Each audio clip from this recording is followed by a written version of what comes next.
Hey everyone, welcome to Home Matters, the podcast where we help you make the most informed decisions for your home renovation and improvement projects. Whether you're swapping out windows, tackling a kitchen makeover, or getting a new roof, we've got the tips, the tricks, and the insights that you need. So let's get into today's topic. Hello and welcome back to another episode of the Home Matters podcast. I'm your host, Alex, your go-to guide for all things home improvement. If you're considering a kitchen remodel, then you're in for a treat. Today we do somewhat of a deep dive into what we call the kitchen conundrum, planning your dream space. It's really tough to do. You talk to anyone who has done a kitchen renovation, whether in a single family home, an apartment, anywhere around the country, it can be quite complicated. Other projects that we've talked about here on the show in the past, like flooring, paint, a roof, windows. Those are projects that, while it can be even more expensive in some cases than remodeling a kitchen, it is not as complex as doing a kitchen remodel because you have so many different materials and so many different trades involved in that, right?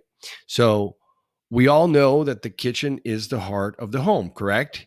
And it's where we cook, where we eat, where we laugh, and really even sometimes cry. But I know because I travel quite a bit, and anytime I get together with family and friends, we always end up in the kitchen.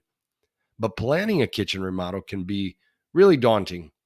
Today, we're going to break down for you the process into an easy to understand section: the layout, the appliances, how to place it, right? And of course, the budget considerations, which can really range. So let's go ahead and get started. First, let's talk about the layout. You've got so many options like a U-shaped, L-shaped, a galley kitchen. The right choice really depends on the space and your needs, and of course, your budget. Like a U-shaped kitchen is great for large families who spend a lot of time in a kitchen. But if you're short on space, a galley kitchen might be an even better option. So you want to look at resources out there such as House, HDTV, and others that we'll put in the podcast show notes. But generally speaking, that first conversation that you have with the contractor is about layout. Do they offer you design services? And if you choose to go to a big box like Lowe's or Home Depot, you want to talk to them about the design. You want to have an estimator come out to your home and assess the job site conditions. What does demolition look like? Will you be changing the layout, the plumbing, the electrical, the lighting, paint, flooring, countertops, cabinets, the accessories like your faucets and doorknobs? There are many considerations to make, right? And how will this disrupt your home? Because unlike the bedrooms or your bathrooms, you're out of a kitchen, and that could be for months. And I've heard tons of nightmares where people are without a kitchen for 6, 12 months. You wouldn't believe it. Now, of course, this isn't always an issue that is all produced by the contractor. Often homeowners start a project and before you know it, they grow it into a big snowball because if you have the budget, then you want to make your dream kitchen. But don't be in a hurry to start the project. Keep using your kitchen until you get the right contractor, first of all, the right designer, the right subcontractors for each trade. Look, it may be that you don't go with a general contractor or a design company that does build what we call design and build. You may actually do better, and sometimes it can cost you more if you hire the different trades to work together. The limitation there is that if you've never done a kitchen renovation or have been in construction, you're going to have a tough time. But if you have someone that can help you, right, this can be really good because you're going to be your own contractor and you're going to work alongside the subcontractors. So everybody from plumbing to electrical to drywall to countertops to the carpenter. So you're going to be the maestro, so to speak, right? So really important, and it can save you money, but it will not save you time. But consider that if you are a really, determined person who really knows the design that you want, you've done your research, you've spent hours upon hours over the course of months looking at Pinterest or House or Instagram, and you've come to the conclusion that you know what you want, the colors, the finish, the type of materials, then maybe you don't need to design and build or the general contractor to do the work for you, right? So again, first consider that. And then you want to think about the appliance placement. Appliance placement like your stove, your fridge, your dishwasher, your sink. Typically, you want to do the stove, the fridge, and the sink in a triangle, but that's not always true. I've worked in homes where we have two dishwashers and two sinks, so it really depends on how big the space is and your budget.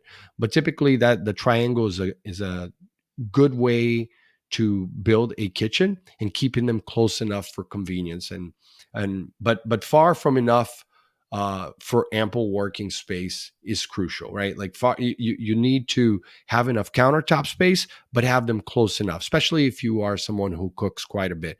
You don't want your stove and your fridge and your sink to be so far or all parallel to one another in a way that you can't move around. So super important for you to think about that. If you're just looking online, you can type in kitchen appliance layout ideas. Even some of the appliances like Maytag and LG and GE and others, they will give you layout ideas. You can actually play with the software on HDTV for free.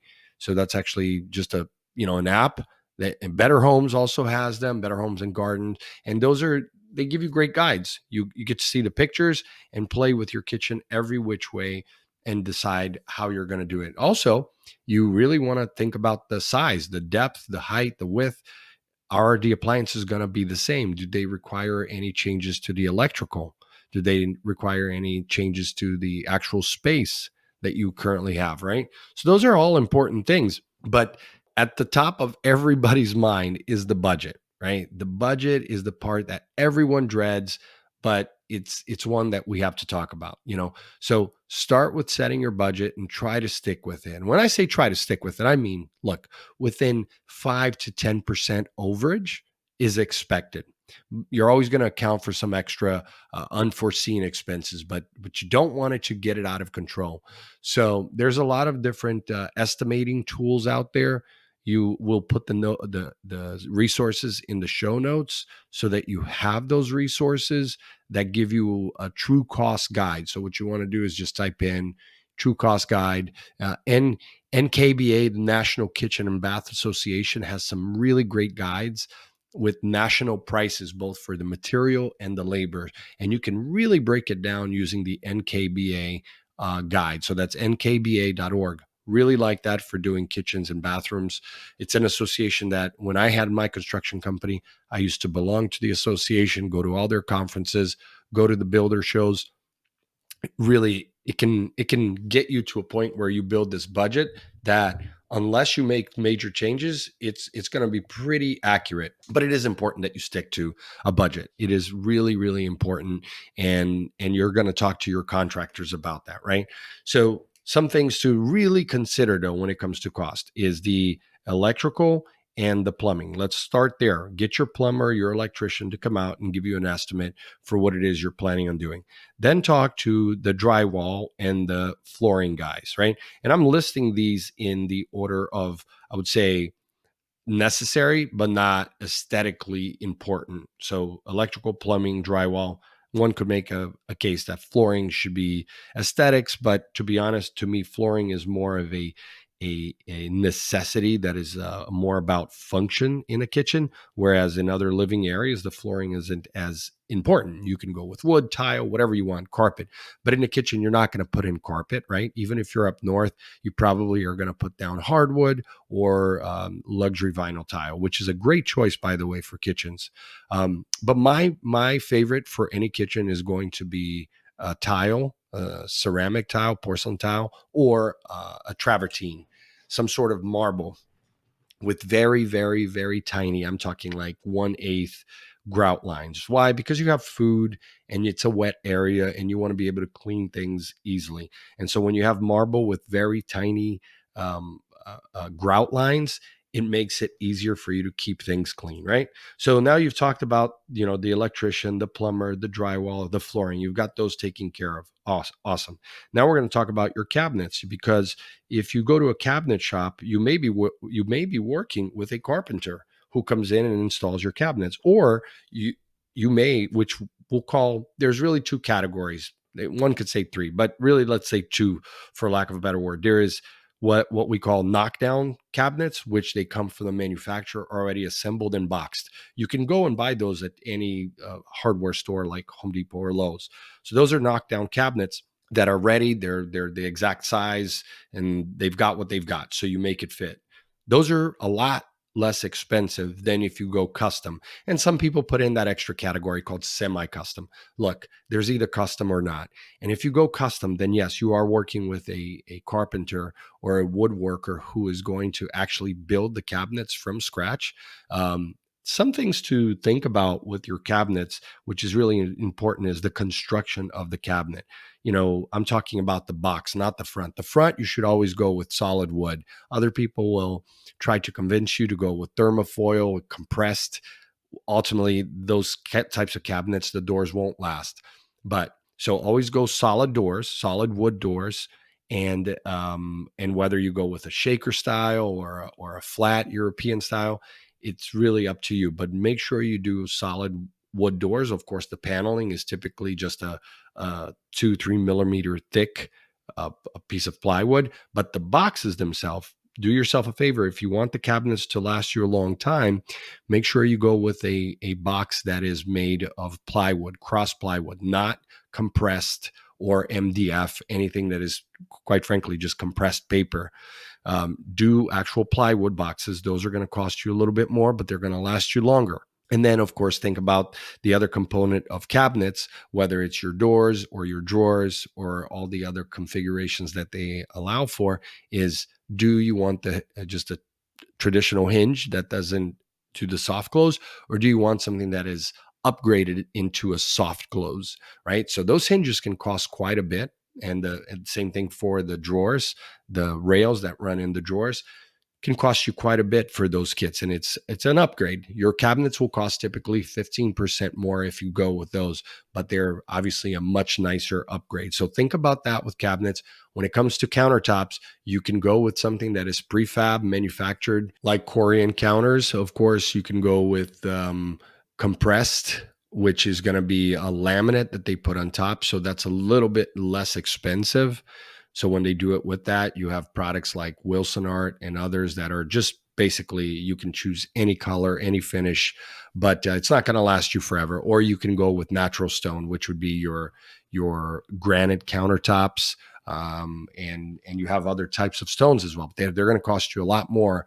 And then, of course, you have to think about what finish do you want on the bull nose. There's different types of bull nose. So a lot more expensive. And in backsplash, you think about the backsplash. Do you want a tile backsplash, or do you want the actual marble, or the granite backsplash? So these are things for you to think about when doing the kitchen. And then the only other thing left are what I would call your accessories. So your lighting, your faucets, right? And then the cabinet pulls. So those are, everything in a nutshell. But when you put together all those different components, those different variables of remodeling a kitchen, you're talking easily a list of over 100 products, 100 different items. So there's so much room for ordering too little, too much, and maybe something that you don't need, not the right size. So make sure that you're working with a project manager or a contractor that really knows what they're doing. And most importantly, as is always the case, I say it here on the podcast, is talk to their previous customers. Don't just look at reviews online. Reviews can only go so far. Ask for actual names of people that you can call within your neighborhood within the past year, and talk to them and walk through it and say, look, how was the project? The planning before, the during the project, the after the project, did they clean up? How did they stay within the timeline? Was the budget, did it go over? Were the subcontractors nice? Look, a kitchen is not something that you come and you just install in a day or two. If you do a kitchen for a single family home, like a 200 square foot kitchen, it's probably going to cost you, $25 to $30,000 bare minimum for like very basic materials. And that can take as little as 3 to 4 weeks, or it could take 3 to 4 months. So it's a huge difference. And you can be over by on the budget by 5-10%, or you could be over by $5,000-$10,000. So make sure that when you're doing your kitchen, you are really highlighting the issues with the budget. Okay. So we covered quite a bit today. And just remember, look, planning is the key to successful kitchen remodel. And if you enjoyed today's episode, give us a rating or a review on the Spotify here. And don't forget to check out our show notes for the resources we discussed. They're absolute gold mines of information to help you navigate your kitchen conundrum, as we said. So till next time, this is Alex. I'm signing off from the Home Matters podcast. Keep dreaming, planning, and making your home a better place. Thanks for tuning in to the Home Matters podcast. Remember, a great home starts with making smart choices. And if you enjoyed today's episode, please hit that subscribe button so you never miss out on a new episode. For more resources or to get in touch with a trusted local contractor, check out localcontractor.co. Until next time, take care and happy renovating.